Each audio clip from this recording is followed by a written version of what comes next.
Crónica de una muerte anunciada, de Gabriel García Márquez. Octava edición colombiana, 8.000 ejemplares de diciembre de 1992. Editorial La Oveja Negra. La casa del amor es de altanería. Gil Vicente.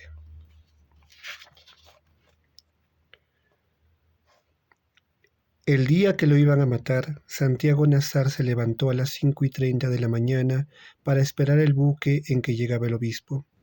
Había soñado que atravesaba un bosque de higuerones donde caía una llovizna tierna y por un instante fue feliz en el sueño, pero al despertar se sintió por completo salpicado de cagada de pájaros.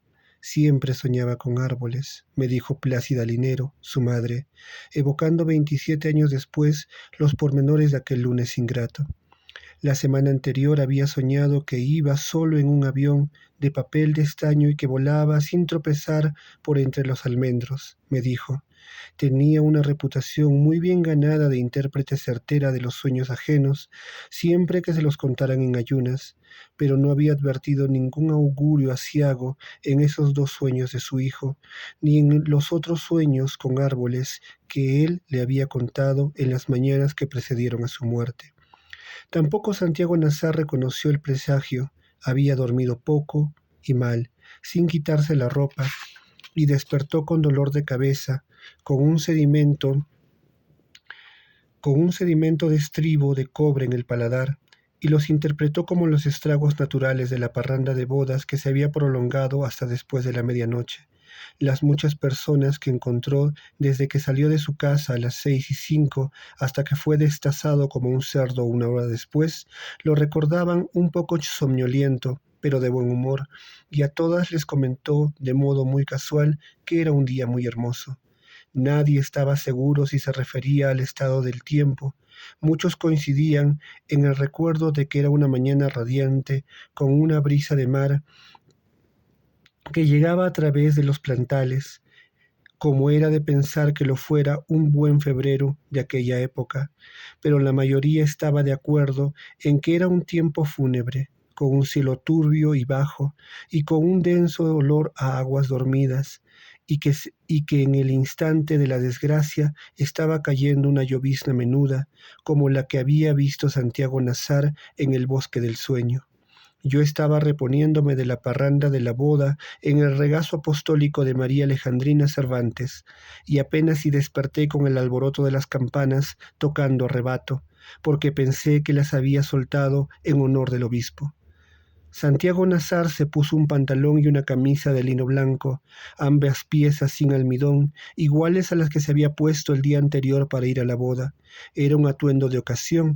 De no haber sido por la llegada del obispo, se había puesto el vestido de caqui y las botas de montar con que se iba los lunes al Divino Rostro, la hacienda de ganado que heredó de su padre, y él administró con muy buen juicio, aunque sin mucha fortuna.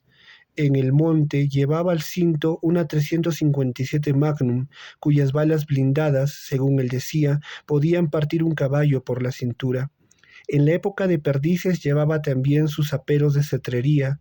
En el armario tenía, además de un rifle de 30.06 Malinger Schoenhauer, un rifle 300 Holland Magnum, un 22 Hornet con la mira telescópica de 2 poderes y una Winchester de repetición.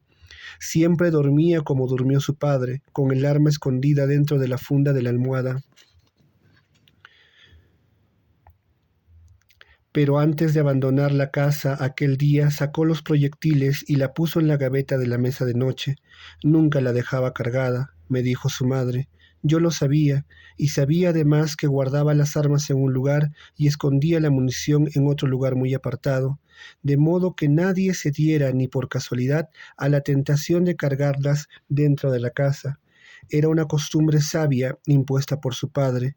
Desde una mañana en que una sirvienta sacudió la almohada para quitarle la funda, y la pistola se disparó al chocar contra el suelo, y la bala desbarató el armario del cuarto, atravesó la pared de la sala, pasó con estruendo de guerra por el comedor de la casa vecina y convirtió en polvo de yeso a un santo de tamaño natural en el altar mayor de la iglesia al otro extremo de la plaza.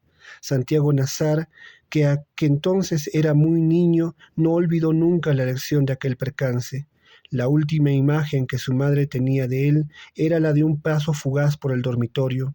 Le había despertado cuando trataba de encontrar a tientas una aspirina en el boticario del baño, y ella encendió la luz y lo vio aparecer en la puerta con el vaso de agua en la mano, como había de recordarlo para siempre. Santiago Nazar le contó entonces el sueño, pero ella no le puso más atención a los árboles.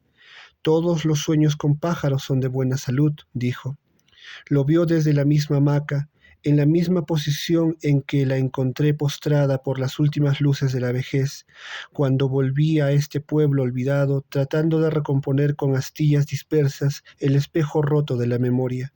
Apenas si distinguía las formas a plena luz y tenía hojas medicinales en las sienes para el dolor de cabeza eterno que le dejó su hijo la última vez que pasó por el dormitorio. Estaba de costado, agarrada a las pitas del cabezal de la hamaca para tratar de incorporarse. Había en la penumbra el olor a bautisterio que me había sorprendido la mañana del crimen. Apenas aparecí en el vano de la puerta me confundió con el recuerdo de Santiago Nazar. Ahí estaba, me dijo. Tenía el vestido de lino blanco lavado con agua sola, porque era de piel tan delicada que no soportaba el ruido del almidón. Estuvo un largo rato sentada en la hamaca, masticando pepas de cardamina, hasta que se le pasó la ilusión de que el hijo había vuelto. Entonces suspiró. Fue el hombre de mi vida. Yo lo vi en su memoria.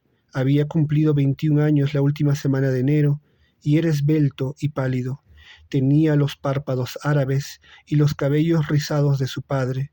Era el hijo único de un matrimonio de conveniencia que no tuvo un solo instante de felicidad, pero él parecía feliz con su padre hasta que éste murió de repente, 3 años antes, y siguió pareciéndolo con la madre solitaria hasta el lunes de su muerte.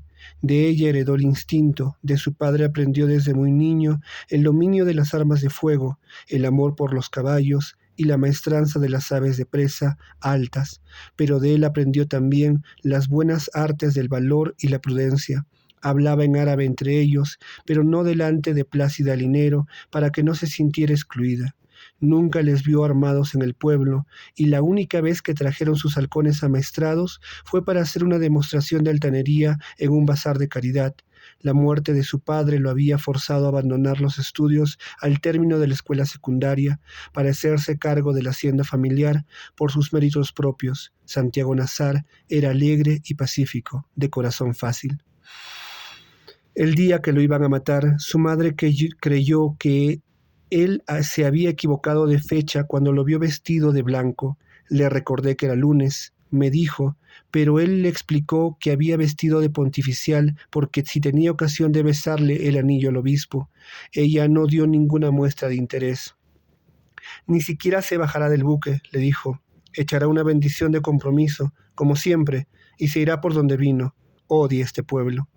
Santiago Nazar, que sabía que era cierto, pero los fastos de la iglesia le causaban una fascinación irresistible. Es como el cine, me había dicho alguna vez. A su madre, en cambio, lo único que le interesaba de la llegada del obispo era que el hijo no se fuera a mojar en la lluvia, pues lo había oído estornudar mientras dormía. Le aconsejó que llevara un paraguas, pero él hizo un signo de adiós con la mano y salió del cuarto. Fue la última vez que lo vio. Victoria Guzmán, la cocinera, estaba segura de que no había llovido aquel día, ni en todo el mes de febrero. Al contrario, me dijo cuando vine a verla, poco antes de su muerte, el sol calentó más temprano que en agosto. Estaba descuartizando 3 conejos para el almuerzo, rodeada de perros acesantes, cuando Santiago Nazar entró en la cocina. Siempre se levantaba con cara de mala noche, recordaba sin amor Victoria Guzmán. Divina Flor, su hija, apenas empezaba a florecer.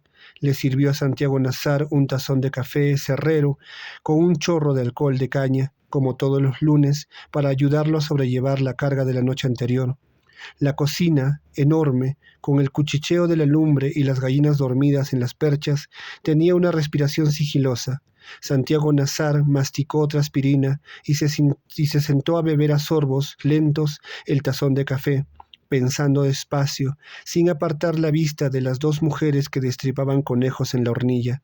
A pesar de la edad, Victoria Guzmán se conservaba entera. La niña, todavía un poco montaraz, parecía sofocada por el ímpetu de sus glándulas. Santiago Nazar la agarró por la muñeca cuando ella iba a recibirle el tazón vacío. «Ya estás en tiempo de desbravar», le dijo. Victoria Guzmán le mostró el cuchillo ensangrentado. «Suéltala, Blanco», le ordenó en serio. «De esa agua no beberás mientras yo esté viva». Había sido seducida por Ibrahim Nazar en la plenitud de su adolescencia. La había amado en secreto varios años en los establos de la hacienda y la llevó a servir en su casa cuando se le acabó el afecto. Divina Flor, que era hija de un marido más reciente, se sabía destinada a la cama furtiva de Santiago Nazar, y esa idea le causaba una ansiedad prematura. «No ha vuelto a nacer otro hombre como ese», me dijo, gorda y mustia, y rodeada por los hijos de otros amores. «Era idéntico a su padre», le replicó Victoria Guzmán. «Una mierda». Pero no pudo eludir una ráfaga de espanto al recordar el horror de Santiago Nazar cuando ella arrancó de cuajo las entrañas de un conejo y las tiró a los perros, el tripajo humeante. «No seas bárbara», le dijo él. «Imagínate que fuera un ser humano». Victoria Guzmán necesitó casi 20 años para entender que un hombre acostumbrado a matar animales inermes. Victoria Guzmán necesitó casi 20 años para entender que un hombre acostumbrado a matar animales enormes expresara de pronto semejante horror. «Dios santo», exclamó asustada, de modo que todo aquello fue una revelación. Sin embargo, tenía tantas rabias atrasadas la mañana del crimen que siguió cebando a los perros con las vísceras de otros conejos, tan solo por amargarle el desayuno a Santiago Nazar. En esas estaban cuando el pueblo entero despertó con el bramido estremecedor del buque de vapor en el que llevaba el obispo. La casa era un antiguo depósito de 2 pisos con paredes de tablones vastos y un techo de zinc de 2 aguas, sobre el cual velaban los gallinazos por los desperdicios del puerto. Había sido construido en los tiempos en que el río era tan servicial que muchas barcazas de mar e inclusive algunos barcos de altura se aventuraban hasta aquí a través de las ciénagas del estuario. Cuando vino Ibrahim Nazar con los últimos árabes, al término de las guerras civiles, ya no llegaban los barcos de mar debido a las mudanzas del río, y el depósito estaba en desuso.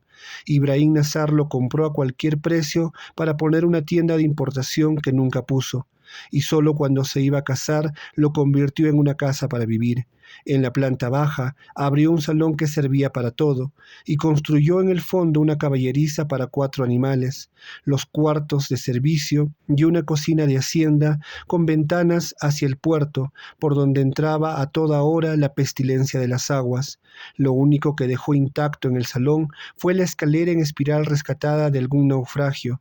En la planta alta, donde antes estuvieron las oficinas de aduana, hizo 2 dormitorios amplios, 5 camarotes para los muchos hijos que pensaba tener, y construyó un balcón de madera sobre los almendros de la plaza, donde Plácida Linero se sentaba en las tardes de marzo a consolarse de su soledad. En la fachada conservó la puerta principal y le hizo 2 ventanas de cuerpo entero con bolillos torneados. Conservó también la puerta posterior, solo que era un poco más alzada para pasar a caballo, y mantuvo en servicio una parte del antiguo muelle. Esa fue siempre la puerta de más uso, no solo porque fuera el acceso natural a las pesebreras y la cocina, sino porque daba a la calle del Puerto Nuevo sin pasar por la plaza. La puerta del frente, salvo en ocasiones festivas, permanecía cerrada y con trancas. Sin embargo, fue por allí, y no por la puerta posterior, por donde esperaban a Santiago Nazar los hombres que lo iban a matar, y fue por ahí por donde él salió a recibir al obispo, a pesar de que debería darle una vuelta completa a la casa para llegar al puerto. Nadie podía entender tantas coincidencias funestas. El juez instructor que vino de Riohacha debió sentirlas sin atreverse a admitirlas, pues su interés de darles una explicación racional era evidente en el sumario. La puerta de la plaza estaba citada varias veces con un nombre en el folletín, la puerta fatal. En realidad, la única explicación válida parecía ser la de Plácida Linero, que contestó a la pregunta con su razón de madre. Mi hijo no salía nunca por la puerta de atrás cuando iba bien vestido. Parecía una verdad tan fácil que el instructor la registró en una nota marginal, pero no la asentó en el sumario. Victoria Guzmán, por su parte, fue terminante en la respuesta de que ni ella ni su hija sabían que a Santiago Nazar lo estaban esperando para matarlo, pero en el curso de sus años admitió que ambas lo sabían cuando él entró en la cocina a tomar café. Se lo había dicho una mujer que pasó después de las 5 a pedir un poco de leche por caridad, y les reveló además los motivos y el lugar donde lo estaban esperando. No solo no lo previne, porque pensé que eran habladas de borracho, me dijo. No obstante, Divina Flor me confesó en una visita posterior, cuando ya su madre había muerto, que ésta no le había dicho nada a Santiago Nazar, porque en el fondo de su alma quería que lo mataran. En cambio, ella no lo previno porque entonces no era más que una niña asustada, incapaz de una decisión propia, y se había asustado mucho más cuando él agarró por la muñeca con una mano que sintió helada y pétrea como la mano de un muerto. Santiago Nazar atravesó a pasos largos la casa en penumbra, perseguida por los bramidos de júbilo del buque del obispo. Divina Flor se adelantó para abrirle la puerta, tratando de no dejarse alcanzar por entre las jaulas de pájaros dormidos del comedor, por entre los muebles de mimbre y las macetas de los helechos colgados en la sala. Pero cuando quitó la tranca de la puerta, no pude evitar otra vez la mano de Gavilán Carnicero. Me agarró toda la panocha, me dijo Divina Flor. Era... era...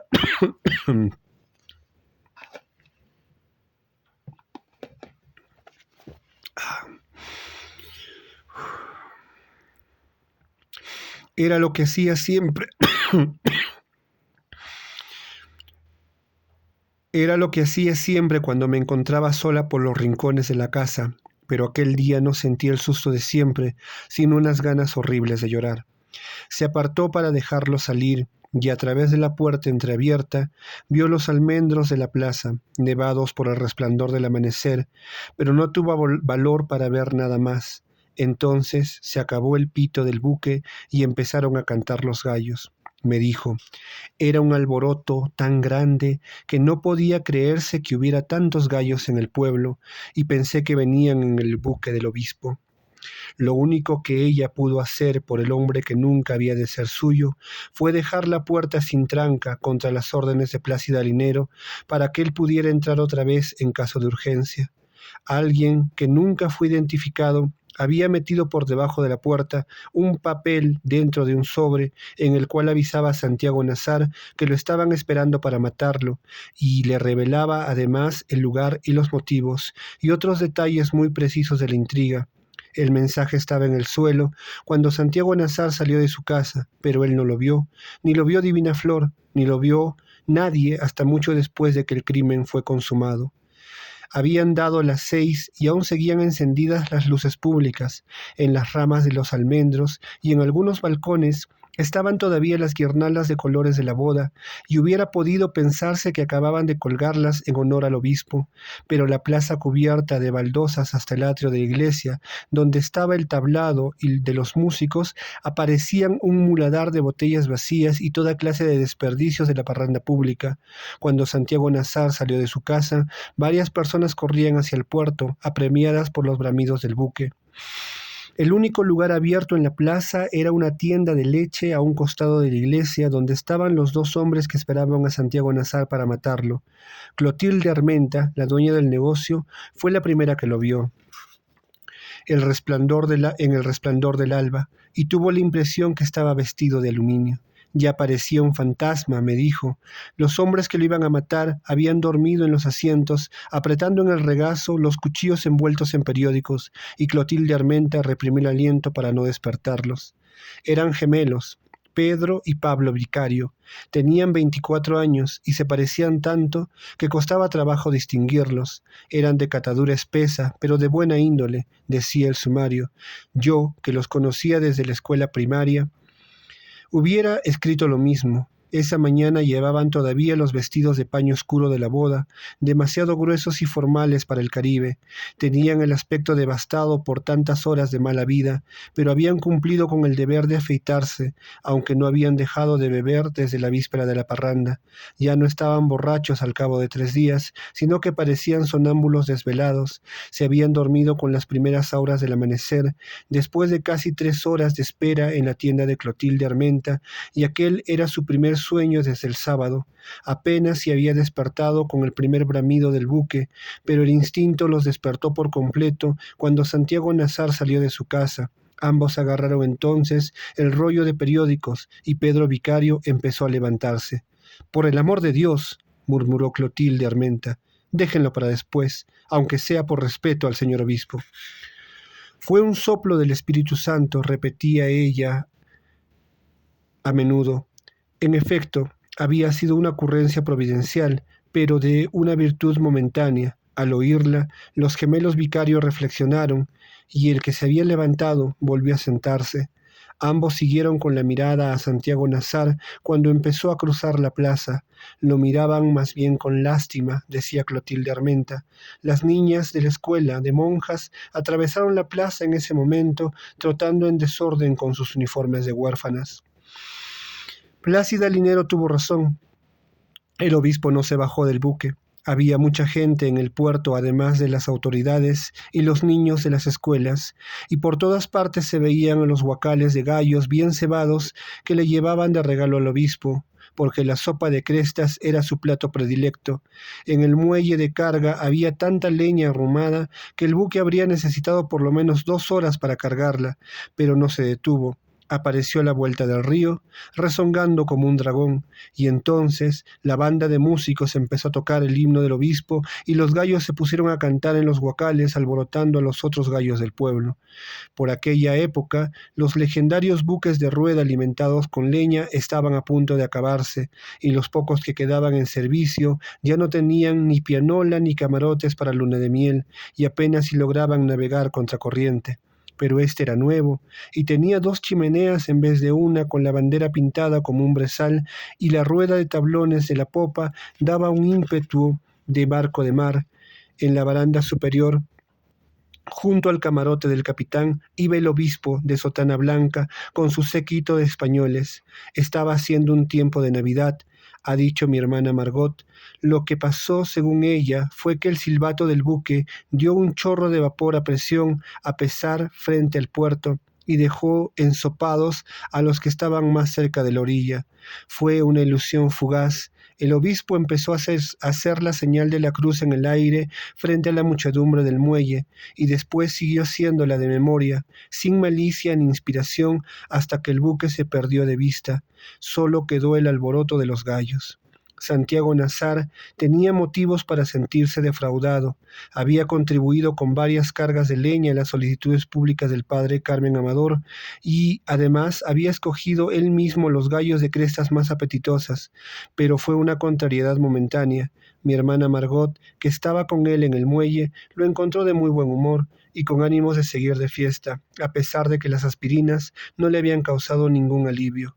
No parecía resfriado y solo estaba pensando en lo que había de costado la boda, me dijo. Cristo Bedoya, que estaba con ellos, reveló las cifras que aumentaron el asombro. Había estado de parranda con Santiago Nazar y conmigo hasta un poco antes de las 4, pero no había ido a dormir donde sus padres, sino que se quedó conversando en la casa de sus abuelos.